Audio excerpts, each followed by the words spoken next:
As the MLB 2023 to 24 free agency looms upon us, we got some big free agents in even bigger deals bound to happen. Today I'm going to give my free agency predictions. Obviously, leave your agreement/disagreements down in the comments below, and let's get into it. Before we get into that, here are all the guys that have signed before the making of this video. First off, starting off with the most recent signing as the making of this video, Sonny Gray has signed a 3-year, $75 million deal with the St. Louis Cardinals to become the ace of their rotation. The first big splash this offseason was Aaron Nola rejoining the Philadelphia Phillies on a 7-year, $172 million deal to stay, I was going to say their ace, between him and Zach Wheeler. Either way, big piece, huge for Aaron Nola coming back to Philadelphia. During the editing of this video, we had a big surprise coming to me as a Yankees fan. Luis Severino has signed a 1-year, $13 million deal with the crosstown rival New York Mets. Sevy, we wish you the best. Awesome player, awesome attitude. Wish him nothing but the best. So, real quick disclaimer, I want to mention that I am doing a top 30 list. I will be giving like some honorable mentions, if you will, before the top 30 in a list here.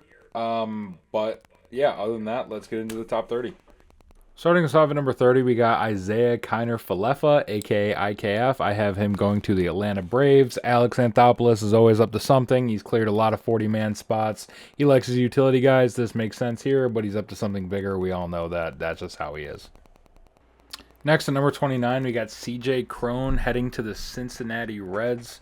Reds got an influx of young hitters, but with Joey Votto leaving, time for a new first baseman, and I think CJ Cron fits the bill. At number 28, we got Mitch Garver staying with the Texas Rangers. It seemed like him and Jonah Heim made a pretty damn good 1-2 punch last year. No reason to split it up. Plus, they don't really have any good catchers coming up in their system. So why not keep the tandem going? At number 27, I have Brandon Belt going back to the San Francisco Giants, where it all began. Got some question marks there at first base. I know Lamont Wade was there most of the season last year, but this is just to shore up the position and have somewhat of a homecoming. Next up at 26, I have Justin Turner headed to the Arizona Diamondbacks. Yeah, they got Eugenio Suarez. Nothing wrong with the platoon, but I think they'll use him at DH more. Just a good offensive pickup for them. At 25, we have Whit Merrifield going to the Seattle Mariners. The Mariners have been looking for more offensive help, and why not a guy like Whit Merrifield who just puts bat to ball and can get around on the base paths. At number 24, I have Seth Lugo going to Los Angeles Angels. Angels' biggest need is pitching by far. Might as well get them a veteran starter in there to help solidify that rotation. Number 26, we have Aroldis Chapman going to the Cardinals. As we've seen already this offseason, the Cardinals are hell-bent on adding more pitching. Why not solidify your bullpen depth with a closer like Chapman? Number 22, I'll just keep short and sweet. Clayton Kershaw either retires or he stays a Dodger. There is no other third option. Number 21, I have Joc Pederson staying in the Bay with the Giants. He seems to have really found a home with the Giants. I don't see him leaving anytime soon, nor the Giants wanting him to leave. Coming in at 20, we have Lucas Giolito headed to San Diego. Padres need pitching, and I can't see an offseason where A.J. Preller doesn't sign at least one of the top-name free agents. At number 19, we have the Arizona Diamondbacks signing Jordan Hicks. Their bullpen is going in the right direction. They signed someone like a Jordan Hicks to really solidify it. I think they have a really good bullpen down the stretch. At number 18, I have Jeimer Candelario going back to the Chicago Cubs for at least a year or two to hold it down at third base while they have time to develop some of their prospects like Matt Shaw. At 17, I have Jorge Soler going back to the team he won a World Series with. Soler could become the everyday DH for the Braves and make that lineup even more powerful than it already is. Number 16, we got the first Japanese arrival that we're going to talk about in this video. Shoto Imanaga signing with the Los Angeles Dodgers, staying on the West Coast in the United States, closer to Japan, geographically, obviously.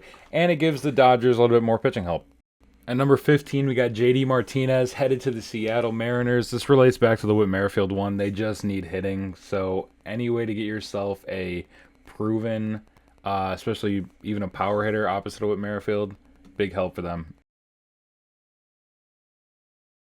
Number 14, we got Teoscar Hernandez going to the Miami Marlins. Marlins, especially with Soler leaving, are desperate for some pop in their lineup. Plus, need some more outfielders with Jazz Chisholm just basically patrolling himself out there. This would be a huge signing for Miami. At number 13, I have the Yankees signing Jung Hoo-Lee. He is what the Yankees need to diversify their lineup, both a lefty and someone who is more contact, doesn't strike out so much. Plus, his nickname is the grandson of the wind, and that's really epic, so they should go out and sign him. At number 12, I have Kevin Kiermaier returning to the Toronto Blue Jays to continue to patrol center field for them. Great fit out there in Toronto. I don't see why either one would want to move on. Just a solid player for them. At number 11, I have Brandon Woodruff signing with the New York Mets. I think this is the offseason that the Mets use to start solidifying their rotation and rely on their development system to develop their hitters like Gilbert and Acuna. At number 10, we have Lourdes Gurriel Jr. going to the Seattle Mariners. This one is to really solidify that outfield. You got Julio Rodriguez, obviously, in center field. Jared Kelenic looking like he's finally adapting to the MLB. Get themselves another good corner outfielder, and it seems like they're set. At number 9, I have Marcus Stroman heading to the Arizona Diamondbacks. Get themselves another key front-end pitcher with Zach Gallen and perhaps Merrill Kelly, really solidify their rotation. Along with, if they get Jordan Hicks, very, very solid pitching core they have there in Arizona. At number 8, I got Eduardo Rodriguez heading back to the Boston Red Sox. The Red Sox don't really have that front of the rotation guy, and I think if they can get Eduardo Rodriguez back, who is obviously familiar with Boston, would be a huge benefit to their rotation. At number 7, I have Rhys Hoskins going to the Milwaukee Brewers. Rowdy Tellez just left the Brewers. No real depth at first base for the Milwaukee Brewers. I think Rhys Hoskins would bring an added benefit not only to first base, but to their lineup in general. Number 6, I got Josh Hader going to the Texas Rangers. I think this is where everybody and their mom has Josh Hader going as well. But, Rangers need some long-term bullpen help, and who better than Josh Hader to help them with that? Number 5, we got kind of a back-to-back here. We got Jordan Montgomery staying with the Texas Rangers. Obviously, an amazing addition for them at the deadline. I don't know why the Rangers wouldn't want to keep him, but as long as they do, I don't see why the Rangers wouldn't be able to run it back next year. At number 4, we got Blake Snell headed to the Chicago Cubs. Only real legit starter they got in that rotation right now is Justin Steele. He's obviously emerging as one of the better starting pitchers in baseball. I think a 1-2 punch of Snell and Steele would create a very deadly front-end part of their rotation out there in Chicago. At number 3, we got Matt Chapman going to the San Francisco Giants. It's no secret that the Giants want to spend money. You know, they tried to give Correa and Judge a bag last year. I think they finally get their guy in Matt Chapman. A good middle-of-the-lineup hitter to even protect guys like Pederson and Conforto in the lineup. I think it would be a very solid add offensively and defensively for the San Francisco Giants. Got to have a bit of a 2A and 2B thing going on here. So for this one, I have Cody Bellinger re-signing with the Chicago Cubs.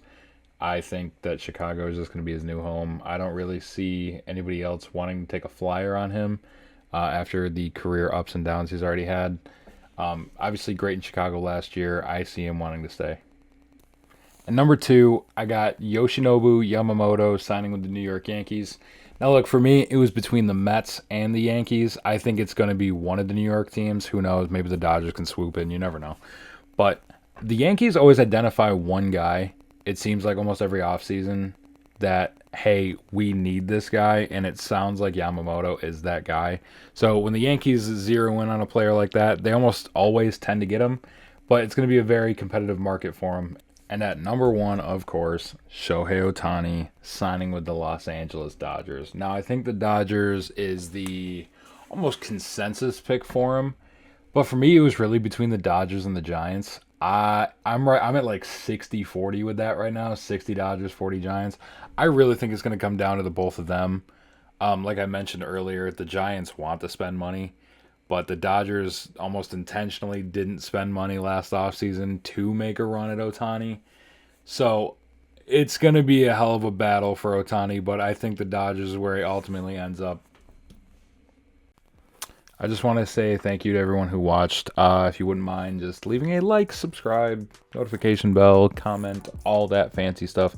I just like interacting with everyone, seeing what they think, giving everybody's opinions. Yeah, but just again, thank you so much for watching, and hopefully see you in another one shortly.